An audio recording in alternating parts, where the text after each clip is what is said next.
ಉಡುಪಿಯ ಪ್ರವಾಸಿ ತಾಣ ಸೈಂಟ್ ಮೇರೀಸ್ ದ್ವೀಪ ಪ್ರವಾಸ ನಿಷೇಧದ ಭೀತಿಯಲ್ಲಿದೆ. ನಿರಂತರವಾಗಿ ಬೇರೆ ರಾಜ್ಯ ಜಿಲ್ಲೆಯ ವಿದ್ಯಾರ್ಥಿಗಳು ನೀರಿನಲ್ಲಿ ಮುಳುಗಿ ಮೃತಪಡುತ್ತಿರುವ ಹಿನ್ನೆಲೆಯಲ್ಲಿ ಜಿಲ್ಲಾಧಿಕಾರಿಗಳು ಈ ಕ್ರಮಕ್ಕೆ ಮುಂದಾಗಿದ್ದಾರೆ.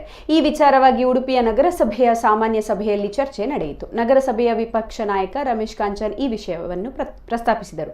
ಬಿಸಿನೆಸ್ ಮಾಡಲು ಬೀಜಾಭಿವೃದ್ಧಿಗೆ ಸಮಿತಿಗೆ ಟೆಂಡರ್ ಕೊಟ್ಟ ಹಾಗೆ ಇದೆ. ಯಾವುದೇ ರೀತಿಯ ಮುನ್ನೆಚ್ಚರಿಕೆ ಕ್ರಮ ವಹಿಸುತ್ತಿಲ್ಲ. ಇದರಿಂದ ಸಾಕಷ್ಟು ಸಮಸ್ಯೆಗಳು ವಿದ್ಯಾರ್ಥಿಗಳು ಸಾವನ್ನಪ್ಪುತ್ತಿದ್ದಾರೆ. ಈ ಬಗ್ಗೆ ಸೂಕ್ತ ಕ್ರಮ ತೆಗೆದುಕೊಳ್ಳಬೇಕು ಎಂದು ಆಗ್ರಹಿಸಿದರು. ಇದಕ್ಕೆ ಉತ್ತರಿಸಿದ ಅಧ್ಯಕ್ಷೆ ಸುಮಿತ್ರಾ ನಾಯಕ್, ಜಿಲ್ಲಾಧಿಕಾರಿಯವರು ಈ ಬಗ್ಗೆ ಸೂಕ್ತ ಕ್ರಮ ಕೈಗೊಳ್ಳುವ ಭರವಸೆ ನೀಡಿದ್ದಾರೆ ಎಂದರು. ನಮ್ಮ ಪೌರಾಯುಕ್ತರು ಉತ್ತರ ಕೊಡಬೇಕು. ಮತ್ತೆ ಅವರಿಗೆ ನಾವು ಟೆಂಡರ್ ಅಲ್ಲಿ ಬಹಳಷ್ಟು ಕಂಡೀಷನ್ಗಳನ್ನು ಹಾಕಿರ್ತೇವೆ. ಆ ಕಂಡೀಷನ್ ಯಾವುದು ಕೂಡ ಅವರು ಪರಿಪಾಲನೆ ಮಾಡದೆ ನಾವು ಒಂದು ರೀತಿ ಅವರಿಗೆ ವ್ಯಾಪಾರ ಮಾಡಲಿಕ್ಕೆ ಕೊಟ್ಟ ಹಾಗೆ ಅಂತ ಕಾಣ್ತದೆ.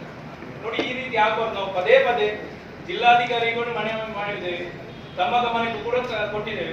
ಅವರು ಯಾವುದನ್ನು ಲೆಕ್ಕಿಸದೆ ಅವರಿಗೆ ಇಚ್ಛಾ ಪ್ರಕಾರ ಅದಕ್ಕೆ ಬಹಳಷ್ಟು ಸಿಗ್ನಲ್ ಬೋರ್ಡ್ ಹಾಕುವಂಥದ್ದು, ಅವರಿಗೆ ಮಾಹಿತಿ ಕೊಡುವಂಥದ್ದು, ಅಥವಾ ಮೈಕ್ಗಳನ್ನು ಅಳವಡಿಸುವಂಥದ್ದು, ರೆಡ್ ಮಾರ್ಕ್ ಹಾಕುವಂಥದ್ದು, ಅಥವಾ ಅವರಿಗೆ ಅಲ್ಲಿ ಏನು ಲೈಫ್ ಜಾಕೆಟ್ ಹಾಕೊಂಡು ಅಲ್ಲಿ 5 ಜನ ನಿಲ್ಬೇಕಾಗ್ತದೆ.